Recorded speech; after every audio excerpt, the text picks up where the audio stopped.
Right, so this is another clipping for the power plan policy. So um, I'm about to walk you through the steps and procedures I use for troubleshooting um, and the theory that I developed. Right, so now we're going to open the command prompt. I'm going to run as administrator. All right, and we're going to use the power configuration. It tracks and it monitors the computer energy usage. So I was stumbling as we go through this. I just want to kind of show you how this happened, how I even discovered this. I was learning the commands for the command prompt terminal as well as PowerShell, and then next was Linux. And I stumbled across this power config, and I was reading the information, and I realized, this may be related to the issues I'm having with one of my nodes. This piece, this HP Elite 8540 workstation. The battery keeps on cutting off. Anytime I keep it on a surface, the computer will shut down and restart, restart. I thought it was a battery issue. I ran BIOS. I seen that the battery was in good condition.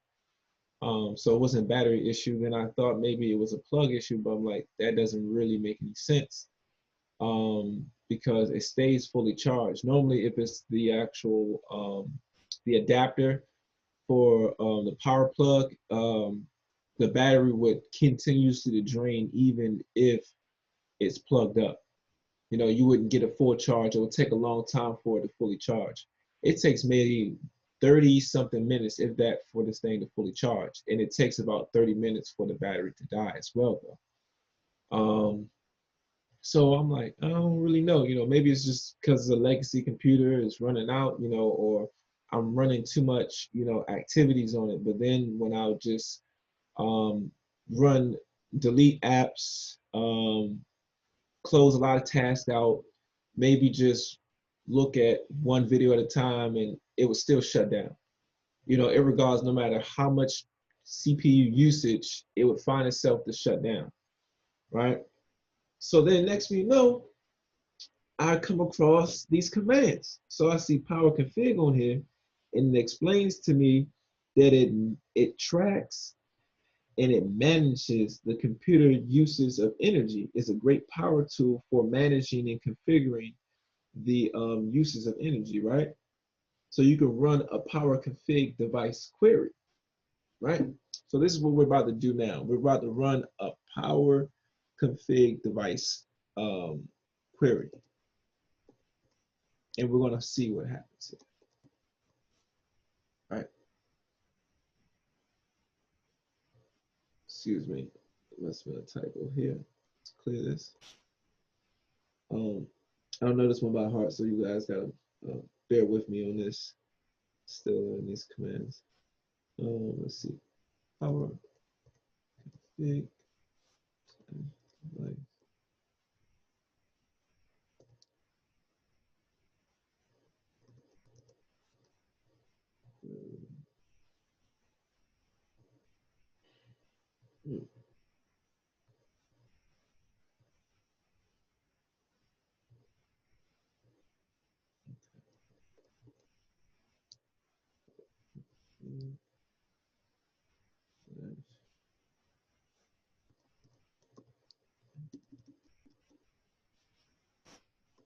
Gee. All right. So it's saying observing systems behavior take about 60 seconds. It may take a little longer than that. So you guys just bear with me on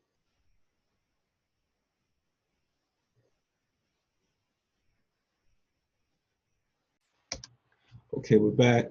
So it says, look, 27 errors, 15 warnings, 32 information.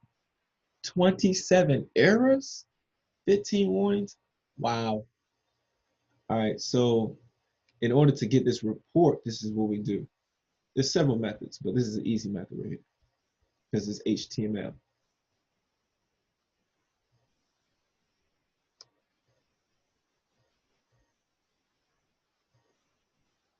All right, it's gonna open up in our browser. All right, so we see Power Efficiency Diagnostics Report. It's going to show you computer name, the scan time, duration, BIOS date, BIOS version, operating system build out, the platform role, shows that it's plugged in, process count, and also the thread count. All right, let's dig into the meat of this thing. Everything pink is the errors, right? So let's look at some of the critical things. It's going to start off with the most important. That's how they prioritize the list. The current power plant personality is high performance when the system is on battery power, right? So you can go into your systems and modify the power plant personality to be low on performance. This is so it won't drain the battery when utilizing the system. All right. The battery is not on timeout. Power plan policy. Sleep timeout is disabled on the battery. That means the computer is not configured to automatically go into sleep mode, which is not good. Your screen should not be running all the time. If you step away from the computer, I mean, after 15 seconds, and this for security reasons, not just for the battery use, which is a security, but also if you're at a public space, you know what I'm saying, or whatever, you know, after a certain amount of time, you should have a hibernation mode configured onto your computer. And then when it's time to, you know, to get back on, it should take you straight to your login screen. That's how it should be. Um, The current power policy for PCI Express active state power management is configured to be off. All right. So what this does is it makes sure that you know certain configurations um, are activated. In other words, if the driver on the device is not being used, it would go ahead and stop the utilization of the power. There's certain drives that can cause power consumption if they're misconfigured, as well as processes. Processes and drives are critical when it comes to power consumption. The current power plant personality is high performance. We've seen that. It's talking about plugged in. So this is dealing with the plug in. The other one that we've seen related to that was dealing with the battery. So on battery, on plug. Both of them are currently at high performance, which is not good. All right, so let's go to another critical one here. System availability requests. The program has made a request to prevent the system from automatically entering the sleep. So we understand that that's Zoom. But let's say this was a bug. Let's say that we wasn't even using Zoom or something like that. It was a program. You'll be able to see this type of information. This is good to check also for troubleshooting on an advanced level. This is a great power tool because then you can see um, what what programs are communicating with, you know, the kernel and saying, hey, you know, look, don't do this, don't do that. You know, you can look in the background and find out what's going on. Let's say I wasn't using Zoom and I was just running LinkedIn. Why would Zoom be in the background telling the system not to enter into sleep mode? But in this case, that is not the issue. All right. So now we're going to go down to a driver. The device or driver has made a request to prevent the system from automatically entering into sleep mode. All right. Boom, boom, boom, boom, boom, boom, boom. Another issue is the USB device. You need to configure your USB ports as well, to where it is that if you have a external device connected to it, you can still allow your computer to go into sleep mode. If you got your phone being charged, you can still allow your computer to go into sleep mode while your phone is being charged. Or if you receive a message, it won't take your computer out of sleep mode. And then you can also utilize your device remotely. And if the driver is on the computer and it's connected, or if it's connected by USB, you can use that to get in and out of sleep mode and hibernation. Um, yeah, this tells you, you know, what programs is utilizing how much. The average processor utilization during the trace was high. The system will consume less power when the average processor utilization is very low. And that's easy. You go in Task Manager, you can see how much the CPU is. So that's kind of a basic troubleshooting issue. Here it gives you the device identification. It tells you, what drivers are misconfigured. Devices with missing or misconfigured drivers can increase power consumption. So this is what I really wanted to hone in on. I think one of the biggest issues with people who have laptops and desktops from 3 to 5 years and they run into battery issues, I don't think it's because the computer is quote unquote old. That's not really the issue. The problem is the misconfiguration of, of devices and drivers, as well as rogue processes running on the computer. That is what's critical with draining the power and various of other issues. But this is critical, and we're just talking on a small scale. I think that when at the store, when they're marketing these computers, they should be teaching this. And to be honest, I believe that the devices, when they leave from the manufacturer, it should already be configured. Every driver should be configured properly. But I don't believe that's the case. And I also believe that hibernation mode should already be on there. Now, some of the brands and up-to-date models do this, but you can go to a lot of these stores and you can see Windows, for example, Windows laptops. You'll see the screen on it. If you're standing around in a Windows outlet, one of these retail stores that sell these, you'll see the screen on there for over 30 something minutes, 60 something minutes. And maybe they configured it to be that way, but I'm noticing that a lot of people, laptops, who have newer models, it's not automatically going into hibernation mode. Maybe after an hour, it should go into hibernation mode for many security measures after 15 seconds, 30 seconds top, not 30 minutes, 30 seconds top. you know, it should not be running for 30 something minutes. That's critical. And this can save your computer because if a lot of you, because when it's using, when the power consumption is going to unnecessary devices and drivers on the computer, the devices and the applications that you are running, that you are using, is fighting over the power consumption. So it's consuming a lot of the CPU as well. Because all this processing power, the ability to be able to utilize the energy on the computer is based upon your CPU. So now your CPU is going to be running up high. And once your CPU hits around 100%, it shuts down. And that's what I'm noticing, is that if I configure all of these issues, I no longer have a battery problem. But in the meantime, between time, it's still draining my battery.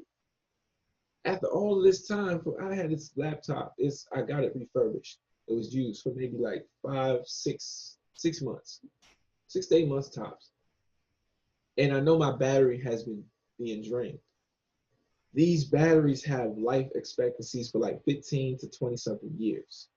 The average person keeps a laptop maybe 3 to 5 years. And it's due solely to misconfigurations. Misconfiguration of drivers and devices. This is something that they don't really pay a lot of, they don't put a lot of emphasis on in there. And I think some of it comes to the fact that it's like, if I can get you to buy, you know, it's like these phones. New Apple came out, come get your new Apple. Why should I teach you how to keep this phone for 10 years when I'm coming up with a new model every 10 months? You see what I'm saying? The battery in these phones have a life expectancy around the same time. So do the softwares. But why? If I can just get you to buy a new one, that's more money, it's more profit. So I'm realizing that, you know, insecurity and vulnerabilities is high, in, relates and connects to high profitability. You know, insecurity and vulnerabilities equals high profitability to a lot of these corporations. You know, and same thing at when you take it to Best Buy. You take it to a Best Buy store, and they don't really break down to you the process of not coming back. Hey, I'm gonna teach you everything you need to know so you don't have to come back. And I think that's critical when we're thinking about cybersecurity and the measures. Just imagine these type of misconfigurations on a data center level. Just consider that this is happening, this possibly could be happening on major corporate levels. And maybe they have the processing power to overutilize power consumption. And so they don't run into shutdown issues. But now you're draining all of that energy out of Earth. We're overusing. We have a major energy problem, and I'm looking at this from a micro scale to a macro scale. You know, so all right. Nevertheless, I digress. We're going to go ahead and move forward. Um, so the next thing is I'm gonna show you the battery usage. I'm gonna show you how to look at the actual battery usage to see if your battery's been drained, the state of your battery, things of this nature. You know, right now we're gonna go through the warnings right now. The warnings are the things in yellow, the errors are the things in pink. All right. So it's gonna put you on game with a few things here. All right. A program or service has requested a time and resolution smaller than the platform maximum time and resolution. And this shows you all, these are zooms. So this is good, this is safe. We understand that because I'm utilizing Zoom.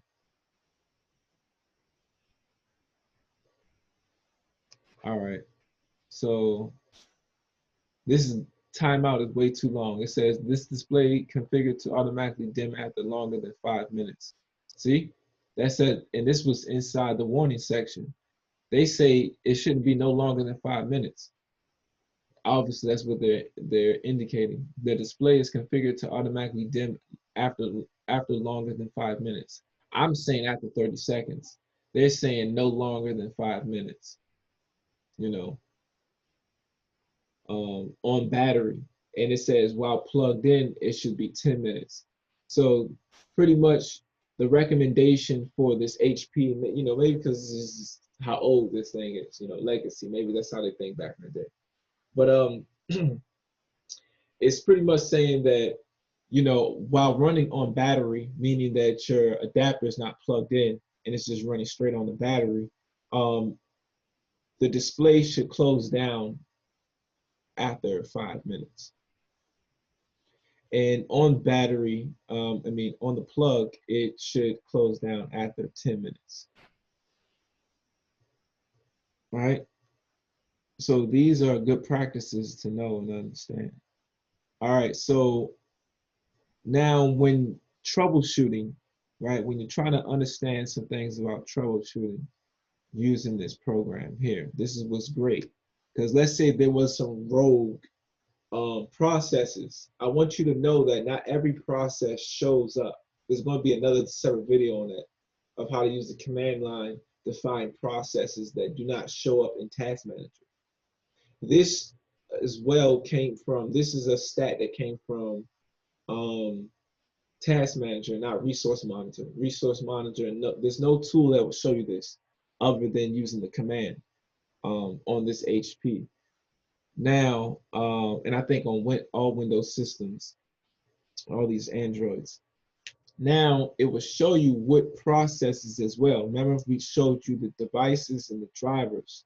Now it's going to show you the processes, the process name, and the process identification number. This PID, process identification number, is what allows you to kill this process in the command terminal. So if you find out like, hey, this process is rogue, you can kill it.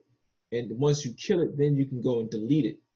And then you can set up something in firewall to block it as well, filter out, block it.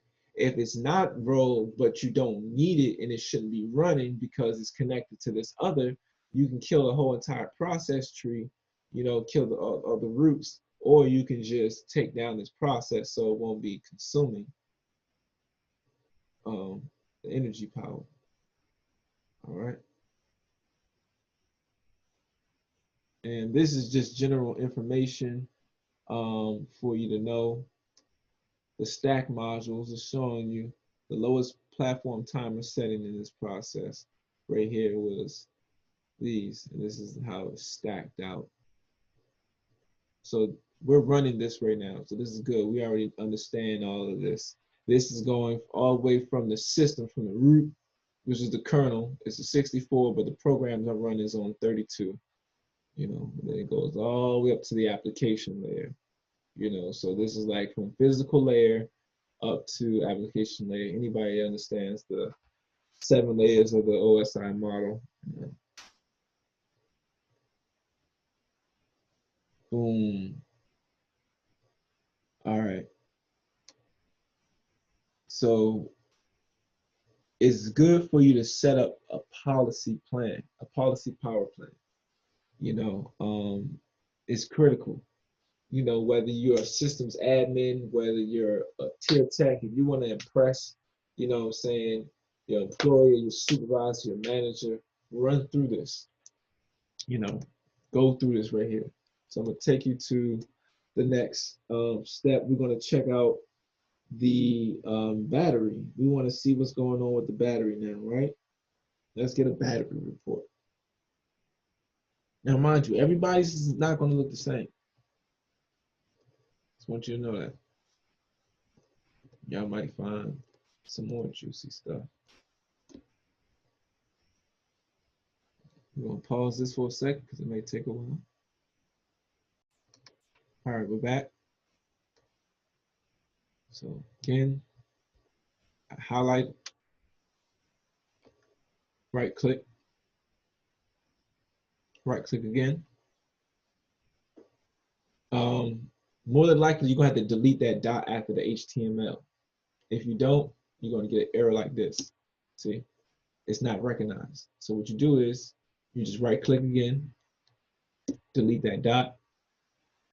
It pops up hypertext markup link, leads you right here to the battery report. Boom! Check them out. So it's the OS build, let you know when it's released, 64 operating system, Windows, you already know. That's the name of the product. HP stands for Hewlett Packard EliteBook 8540 workstation. It's the name of my computer. Don't go looking for it. I don't know what the heck they're talking about. This doesn't make any sense, but this is a legacy, so they maybe can't find too much in it. So, all right. So just so you can understand this, because like I said, because it's a legacy, it's not getting much stats here. But this is all will be filled. This will show you the capacity, meaning how much kilowatts, how much is remaining. 32,000, 31,000, how many kilowatts is remaining on your computer. All right. This right here will show you if your battery has been drained. This is dangerous. If your battery's been drained at all, that means there's a problem.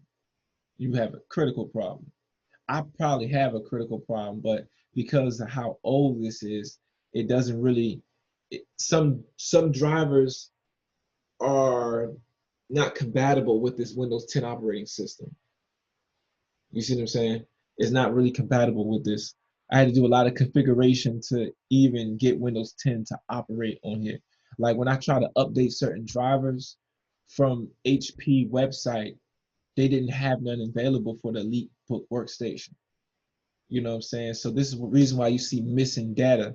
But I still wanted to show you this because I want you to run this same process on your computer. Right here, it shows you energy drained. Right here, show you all the energy drained, if any energy was drained. You know, this will show you the connected standbys.